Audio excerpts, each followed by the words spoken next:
जय हिंद दोस्तों, बहुत बहुत स्वागत है आपका विक्ट्री ऑफ आईएएस के यूट्यूब चैनल में। दोस्तों ये एनवायरमेंट लेक्चर सीरीज का चौथा वीडियो है और इस वाले वीडियो में हम लोग बात करेंगे जैव मंडल तथा बायोम के बारे में, यानी कि बायोस्फीयर और बायोम के बारे में हम लोग इस वीडियो में पढ़ने वाले हैं। दोस्तों जैसा कि आप लोगों को पता है कि हम लोग एनवायरमेंट की पर्यावरण की सीरीज चला रहे हैं और इसमें हम ऑलरेडी 3 वीडियो कंप्लीट कर चुके हैं और इस वीडियो में हम लोग बात करेंगे बायोस्फीयर एंड बायोम के बारे में। तो चलिए देखते हैं आखिर क्या है जैव मंडल और बायोम। तो चलिए शुरू करते हैं। देखिए जैव मंडल क्या कहलाता है, पहले तो ये बेसिक समझ आपके अंदर होनी चाहिए। जैव मंडल की परिभाषा क्या है, आखिर क्या है, इसके बाद इसमें काफी सारी आज हमें शब्दावली देखनी है जो कि पर्यावरण से संबंधित है। तो पहले देखते हैं जैव मंडल क्या है, यानी कि बायोस्फीयर क्या कहलाता है। देखिए पृथ्वी के समस्त जीव तथा उनके आसपास का पर्यावरण जिससे जीवों की क्रिया या जीवों की पारस्परिक क्रिया होती है उसे हम जैव मंडल कहते हैं। जैव मंडल किसे कहते हैं? पृथ्वी के समस्त जीव तथा उनके आसपास का पर्यावरण। पृथ्वी में जितने भी प्रकार के जीव पाए जाते हैं और उनके आसपास जो भी एनवायरमेंट या पर्यावरण उनके आसपास विकसित है उसके साथ में उन जीवों की अंतः क्रिया क्या कहलाती है? जैव मंडल कहलाती है। बात समझ में आई? भाई देखिए पृथ्वी में सभी जगह जीव हैं और उन जीवों के आसपास कोई ना कोई पर्यावरण तो है ही, लेकिन पर्यावरण और जीव जब तक अलग अलग हैं, एक दूसरे पर निर्भर नहीं है, एक दूसरे से क्रिया नहीं करते हैं, तब तक उसे जैव मंडल नहीं कहेंगे। जैव मंडल उसे कहेंगे कि पृथ्वी के समस्त जीव मिलकर के आपस में जो उनका आसपास का पर्यावरण है उसके साथ में जो उनकी अंतः क्रिया होती है उसके साथ में एक दूसरे पर जो डिपेंडेंसी है उस चीज को हम जैव मंडल कहते हैं। बात समझ में आई?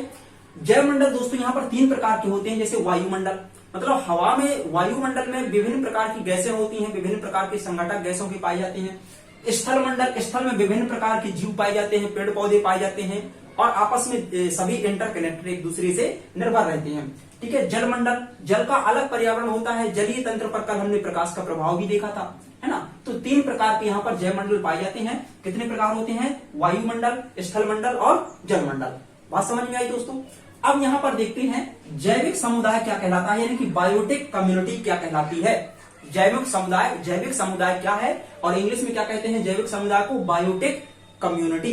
तो बायोटिक कम्युनिटी क्या है? देखिए दोस्तों, जब एक ही क्षेत्र में विभिन्न प्रजातियों की संख्या एक साथ रहे उस चीज को हम कहते हैं जैविक समुदाय। जब एक ही क्षेत्र में विभिन्न प्रजातियों की संख्या एक साथ रहे, जैसे जंगल में अगर देखा जाए तो विभिन्न प्रजाति एक साथ वहां पर जंगल में निवास करती हैं। ठीक है।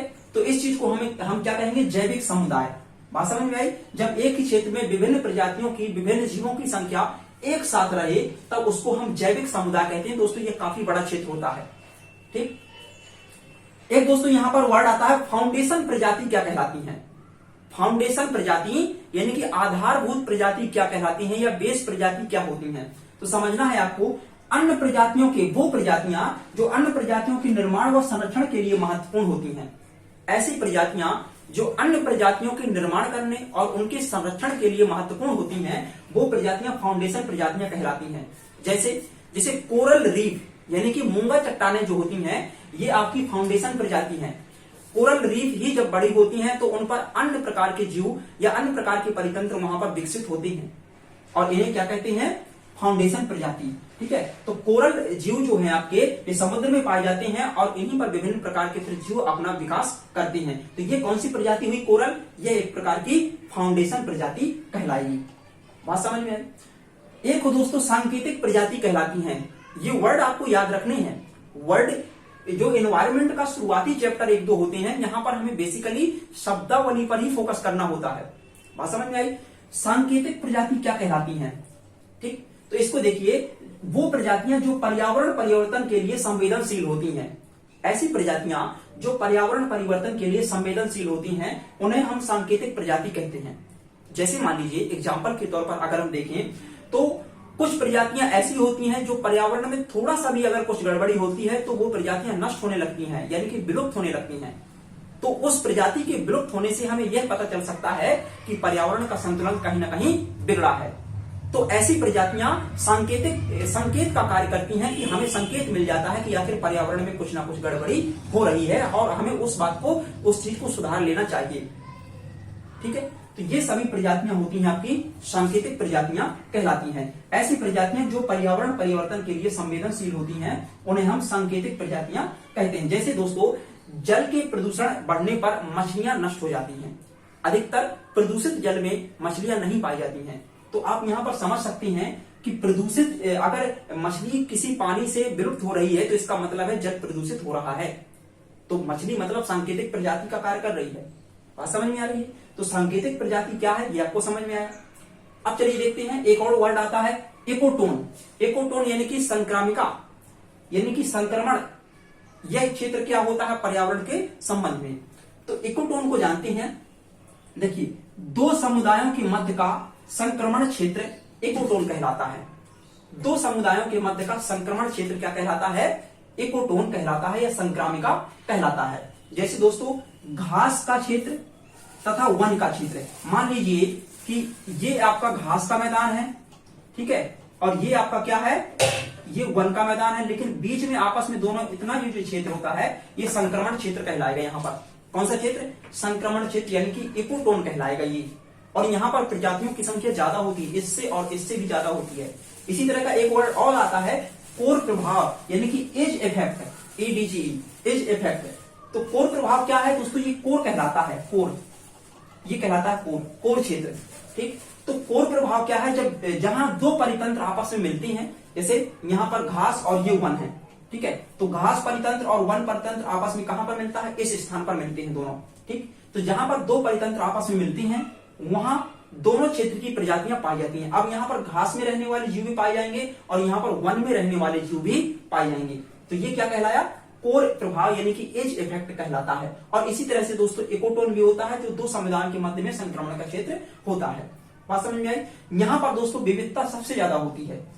घास क्षेत्र से और वन क्षेत्र से भी ज्यादा विविधता यहाँ पर पाई जाती है। बात समझ में आ रही है?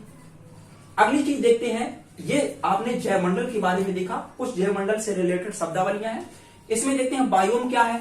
तो बायोम के बारे में भी आपको पता होना चाहिए ठीक ढंग से कि आखिर बायोम क्या कहलाता है। देखिए पृथ्वी के सभी प्रमुख पारिस्थितिक तंत्र, पृथ्वी में जितने भी पारिस्थितिक तंत्र पाए जाते हैं, चाहे वो आपका मरुस्थलीय पारिस्थितिक तंत्र हो या टुंड्रा पारिस्थितिक तंत्र हो या फिर सदाबहार पारिस्थितिक तंत्र हो, किसी भी प्रकार का, तो पृथ्वी के सभी प्रमुख पारिस्थितिक तंत्र आपके बायोम का निर्माण करते हैं। ये एक पारिस्थितिक तंत्र एक बायोम कहलाता है। बात समझ में आई?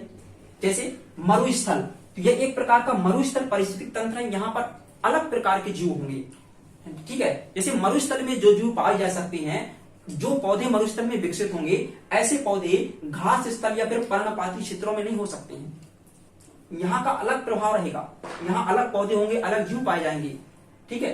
तो पृथ्वी के सभी प्रमुख पारिस्थितिक तंत्र बायोम का निर्माण करते हैं। जैसे दोस्तों मरुस्थलीय पारिस्थितिक तंत्र या मरुस्थलीय बायोम, टुंड्रा बायोम, घास स्थल बायोम, पर्णपाती वन का अलग बायोम होता है, सदाबहार वन का अलग बायोम होता है। जैसे टुंड्रा बायोम कहां पर होता है? उत्तरी अक्षांशों में टुंड्रा बायोम ज्यादा पाया जाता है। टैगा, मध्य से उच्च अक्षांश की ओर जाने पर आपको टैगा वन मिलेंगे। तो यह एक अलग क्षेत्र होता है, यहाँ पर अलग जीव पाए जाएंगे, अलग पौधे पाए जाएंगे, ठीक है। तो ये आपका पूरा क्या है? ये बायोम है। बायोम की परिभाषा पृथ्वी के सभी प्रमुख पारिस्थितिक तंत्र बायोम का निर्माण करते हैं, ठीक है। तो इसमें कुछ चीजों के बारे में समझ है, कुछ वर्ड के बारे में, कुछ ऐसे शब्दावलियां हैं जिनके बारे में आपको बताया गया है यहाँ पर। अब दोस्तों इसके अगले वाला जो वीडियो आएगा उसमें हम थोड़ा सा और महत्वपूर्ण चीजों की ओर आगे बढ़ेंगे। तो इस वीडियो में हम लोग इतनी ही बातें करेंगे और दोस्तों जल्दी ही मिलते हैं नेक्स्ट वीडियो के साथ में। तब तक के लिए